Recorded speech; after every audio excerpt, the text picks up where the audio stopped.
Pakistan prime minister రీసెంట్గా ఐక్యరాజ్య సమితిలో మాట్లాడుతూ ఒక కాంట్రవర్షియల్ స్టేట్మెంట్ అనేది ఇవ్వడం జరిగింది. ఒకసారి మనం ఆయన వీడియోని ఒకసారి చూద్దాం. Similarly, like the people of Palestine, the people of Jammu and Kashmir too have struggled for a century for their freedom and right to self-determination. Instead of moving towards peace, India has resiled from its commitments to implement the Security Council resolutions on Jammu and Kashmir. ఆయన ఈ వీడియోలో ఏమంటున్నారు అంటే, Israel పాలస్తీనాపైకి ఏ విధమైన దాడి చేస్తుందో అదే రకమైన దాడి కాశ్మీర్ ప్రాంతంలో ఉన్న ప్రజలపైకి భారత ప్రభుత్వం చేస్తుంది అని అంటున్నారు. ఈ మాటలు విన్న తర్వాత చాలామంది భారతీయుల్లో కూడా మానవతావాదులు, సెక్యులరిస్టులు, లిబరలిస్టులు, ఈ సోకాల్డ్ మేధావులందరికీ కూడా ఆయన చెప్తుంది నిజమే కదా అని అనిపించవచ్చు. ఆయన చెప్పింది నిజమా అబద్ధం అనేది ఒక్కసారి మనం డీటెయిల్గా డిస్కస్ చేసుకుందాం. ఒకటి, ఆయన చెప్పిన దానిపైన అనాలిసిస్ చేసే ముందు ఆయన మరికొన్ని విషయాలు కూడా మాట్లాడి ఉండుంటే, ఆ విషయాలు ఏంటి అంటే, పాకిస్తాన్కి ఎంతో అమితమైన దేశంగా, అలాగే పాకిస్తాన్లో ఎన్నో కోట్ల ఇన్వెస్ట్మెంట్లు చేస్తున్న చైనా, అదే చైనాలో జిన్జియాంగ్ అనే ప్రావిన్స్లో ఉయిఘర్ అనే ముస్లిం జాతి వాళ్ళని నిర్బంధించి వాళ్ళందరూ అంతరించిపోయేలాగా, అంటే ఆ జాతే అంతరించిపోయేలాగా మాసివ్ స్టెరిలైజేషన్ ఆపరేషన్స్, పిల్లలు పుట్టకుండా వాళ్ళకి ఆపరేషన్స్ చేస్తున్నప్పుడు, ఇంకా చేస్తూనే ఉంది కూడా, ఒక్క ముస్లిం దేశ అధ్యక్షులు కానీ, ఒక్క ముస్లిం దేశానికి సంబంధించిన రాజులు కానీ మాట్లాడలేదు. గతంలో మాట్లాడలేదు, ఇప్పుడు మాట్లాడబోరు, ఫ్యూచర్లో కూడా.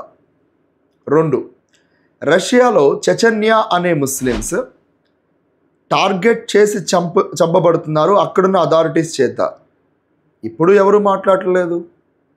అమెరికా దాదాపుగా 2001 నుంచి 2020 వరకు ఆఫ్ఘనిస్తాన్లో చేసిన మారణ హోమానికి ఒక్క ముస్లిం దేశ సంబంధించిన రాజులు, అధ్యక్షులు, ప్రధానమంత్రులు మాట్లాడలేదు.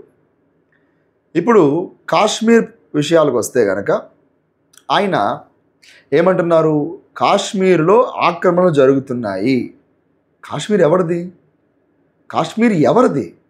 కాశ్మీర్ భారతదేశంలో పుట్టిన ప్రతి భారతీయుడికి ఉన్న హక్కు ఉన్న ప్రాంతం. కశ్యప మహర్షి యొక్క పేరు పైన కాశ్మీర్ వచ్చింది. కుష్వానుడు 4వ బౌద్ధుల సమావేశాన్ని కూడా అక్కడ పెట్టడం జరిగింది. అలాంటి కాశ్మీర్లో మాది అని ఎలా అంటారు వీళ్ళు? రెండో ముఖ్యమైన విషయం, చాలా ముఖ్యమైనది కూడా, కాశ్మీర్ యూనియన్ టెరిటరీగా మారిన సందర్భం నుంచి అంతర్జాతీయంగా కాశ్మీర్ గుర్తింపు మరింత పెరిగింది. G20 సమావేశాలకు సంబంధించిన ఒక థీమ్ మీటింగ్ కూడా మనం కాశ్మీర్లో పెట్టుకోవడం జరిగింది.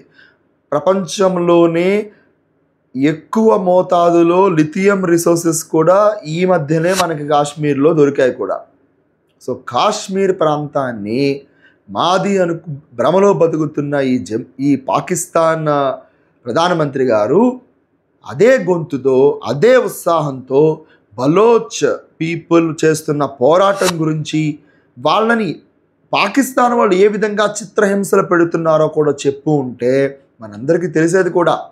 ఏమంటున్నారు, మైనారిటీస్ గురించి ఆలోచిస్తుంటే, కాశ్మీర్లో ఉన్న మైనారిటీస్ గురించి ఆలోచిస్తుంటే బాధ కలుగుతుందంట ఆయనకి.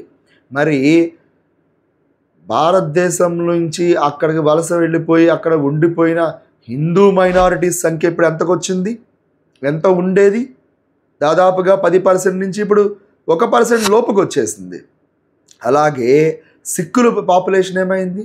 బుద్ధిస్టులు, క్రిస్టియన్స్ యొక్క పాపులేషన్ పాకిస్తాన్లో ఏం జరుగుతుంది? అసలు పాకిస్తాన్ భవిష్యత్తు ఏంటి? ఈరోజు మీ భవిష్యత్తు ఏంటి? ఒక దయనీయమైన పేద దేశాలతో భాగంగా ఉండే మీరు అభివృద్ధి పదంలో ముందుకెళ్తున్న భారతదేశం గురించి మాట్లాడడం అనేది చాలా చాలా చాలా హేయనీయం, హాస్యాస్పదం కూడా. మీరు మా దేశం గురించి మాట్లాడే ముందు దయచేసి మీ దేశంలో జరుగుతున్న చైనా దురాక్రమాలపైన కూడా ఒకసారి అవగాహన తెచ్చుకోండి. చైనా పాకిస్తాన్ ఎకనామిక్ కారిడార్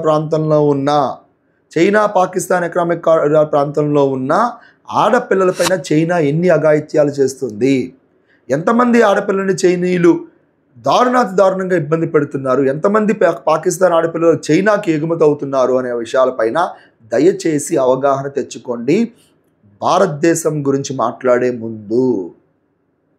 ఇప్పుడు ఈ విషయాలు మాట్లాడిన వెంటనే రేపటి నుంచి మీరు చూసుకోవచ్చు, పాకిస్తాన్ వాళ్ళు పక్కన పెడితే భారతదేశంలో ఉన్న కొంతమంది మేధావులందరూ కూడా ఆయన మాట్లాడింది నిజమే అని మొదలు పెడతారు. వాళ్ళందరూ కూడా కళ్ళు తెరుచుకుని వాస్తవాన్ని చూసుకోండి. Thank you so much and జై హింద్.